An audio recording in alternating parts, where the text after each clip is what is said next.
दोस्तों, एक बहुत बड़ा मसला जिसकी वजह से बहुत ज़्यादा लोग बीमार हैं, जिसकी वजह से बंदा रात को आसानी से नींद भी नहीं ले सकता, तो वो चीज़ है खांसी और एलर्जी।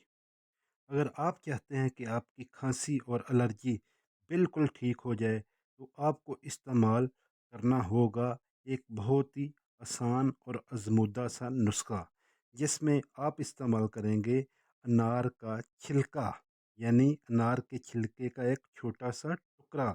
तो इससे आपकी खांसी भी ख़त्म होएगी और एलर्जी भी ख़त्म हो जाएगी। तो फिर कह दीजिए shaker health is best health.